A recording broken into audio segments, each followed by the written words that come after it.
Ito na yung sasakyan namin. Tara, tara, tara na. At mag-ikot-ikot. Thank you. Thank you, auntie. Enjoy your ride. Thank you. Yeah, yeah. Come right here.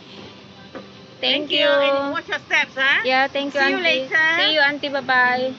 Got the ticket. Yes, we have it. Wait, ha? Oh, okay. Dito tayo, Rangga. Dito? Oo. Tara, let's go na. Yan yung driver sa angkol. Let's go. Oh, Ayan. baka magkaiwala-iwala. Gusto nyo dito lang sa amin.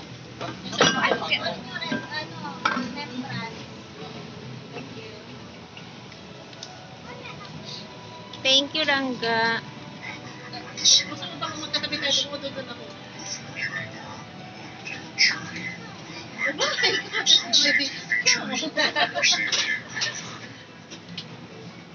Yan, ang ganda.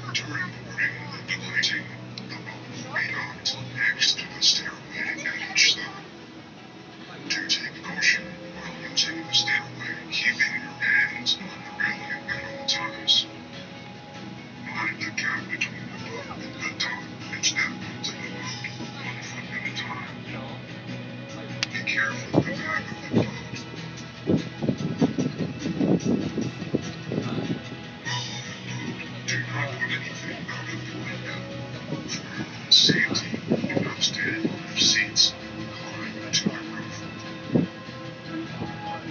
Should a life jacket be required, you will find it in the back seat. Slipping over your bed, when police found it. Almost half the size of the jacket unique in its range. This 280-meter engineering marvel has been and was inspired by the ancient concept of yin yang. Madilim lang siya. Firing attraction. The Gardens by the Bay. Spanning 101 hectares, this award-winning supercar is home to over 250,000 rare plants from all over the world. And a lush of gardens. Diyan tayo galing Tanda kanina? Ha? Diyan ba tayo galing? Hindi, dito ba? Interesting super trees. Hindi nakapunta dyan. Louis Vuitton. Ay, oh, yan. Measuring up to Ay, hindi. 6 Doon sa meters kabila. high and linked by suspended walkways with stunning views of the entire park. Living up to their name, the super trees also collect rainwater, generate solar power, and are venting guts for the park's conservatories, which encapsulate the flower gardens and flower dome. Do you notice that the water here is very cold? This is due to the Marina Barrage, which is a dam built across a 350-meter wide marina canal. It keeps out the seawater to create Singapore's first reservoir in the city, a vital source of fresh water and flood control. The Marina Reservoir is Singapore's 15th reservoir. It has the largest and most urbanized catchment area at 10,000 hectares, or 1/6 the size of Singapore. Just imagine, we're now literally floating in drinking water. That's the very same stuff flowing out of your taps. Cruising out into the bay, you couldn't have missed the giant wheel in the sky. That is the Singapore Flyer, a skyscraping observation wheel that measures 165 meters tall, that's 52 stories high, and 150 meters in diameter. That's Ganda ng photo mo lang. 87 Singaporean men lying head to toe. The wheel carries 28 city bus-sized capsules, each allowing up to 28 passengers, which means that at any one time, the Singapore Flyer can transport 734 passengers throughout the revolution, which takes May about banda dun, 52 no? minutes to complete. Located with smooth Tap-tap, speed yun yung of banda, oh. 1 meters per second. Yung banda na naririnig ko. Taking panoramic views of Singapore and the islands beyond. In fact, from on board, Diba kanina nandito tayo sa harapan niyan? kilometers away. That's 3 kilometers more than the entire length of our island city.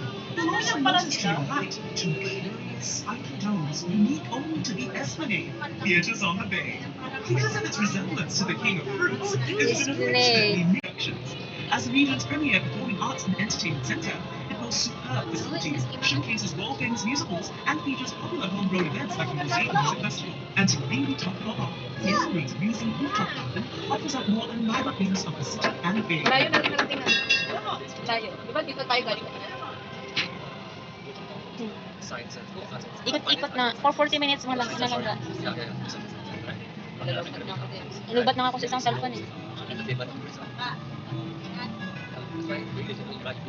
Makaipon ako nito ng 13 minutes. Dapat nag-video nung oras ka mo. Oo, video ka. Pwede ka nga mag-live sa YT mo. Kung nag-live ka dyan, sa YT mo na lang ni-live. Wala namang job.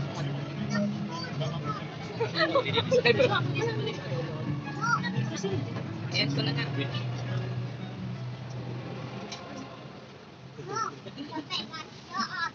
So, pupunta tayo sa ilalim. Punta ba tayo sa ilalim? Or iikot lang yata?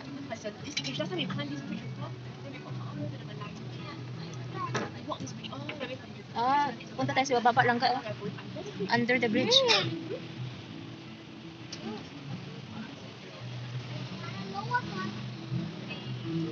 Oh, sa bridge too. Oh, ganda. Ganda naman.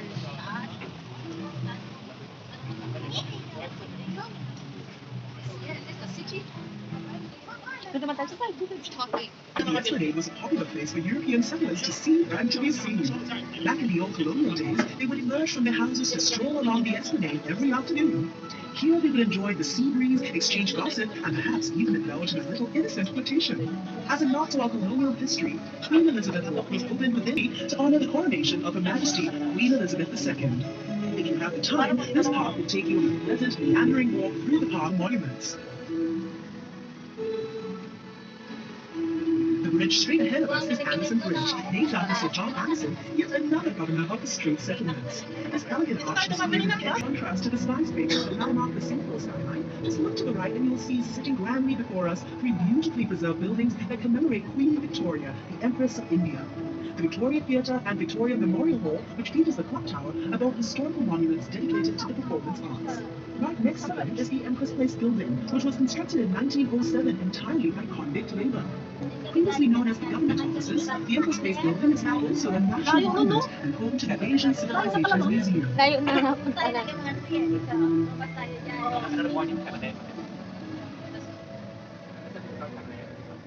The Asian Civilizations Museum is a treasure trove of history and Ikot na kami. culture that will introduce you to the world of Asian traditions. The museum features over 1,600 treasured artifacts in 4 themed geographical zones and includes a Singapore River Gallery dedicated to the history and people of our beloved river. Be sure to check it out for an even more intimate picture of the things you've seen and learned on this river cruise.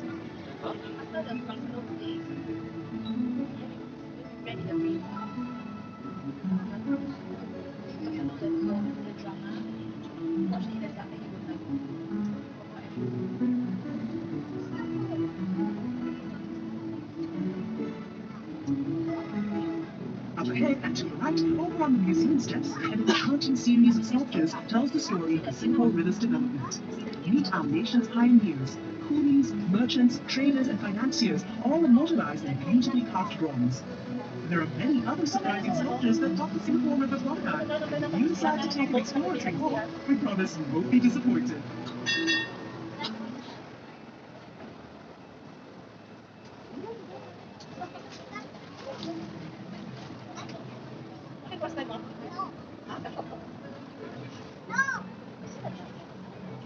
Akala ko kasi nangaway sa akin, kaya ano, nagpunta na ako sa auto niya. Ganda pala pag gabi, no?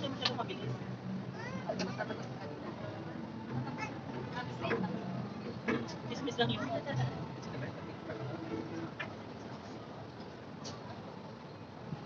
Tapos iikot to. Over on the right bank, you may come into Sir fine fellow cast in blinding white plaster. Englishman Sir Thomas Stamford Raffles, the founder of modern Singapore.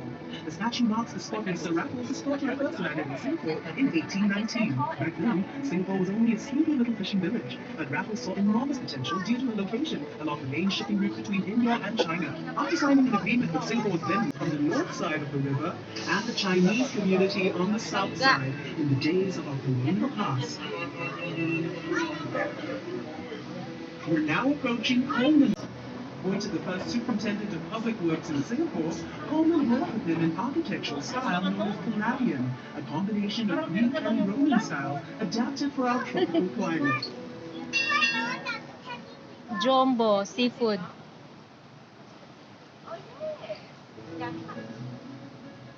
Parang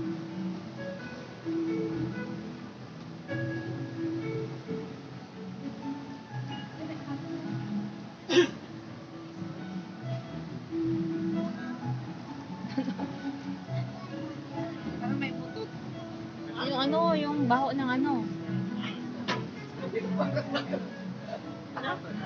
Parang may butot. Amoy ng ano. Magkatabi kayo dyan, hindi ko alam. Silangga siguro. Baka sabi niya lang may butot kayo. Pero siya yung nga. Kunyari lang. So, ano yata yung tubig? Tubig, may malls din.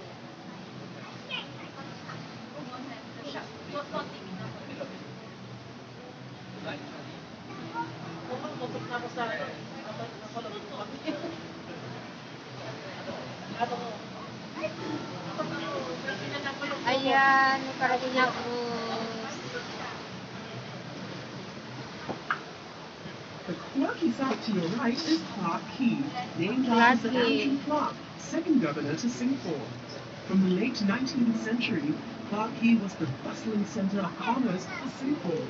Hundreds of tongkans or riverboats jostled bow and stern for a place to dock and unload their cargoes, human or otherwise, from great ships anchored at the harbor. Tons of goods and quantities were stored at the godowns or warehouses by the river, which are those buildings you see along the river bank.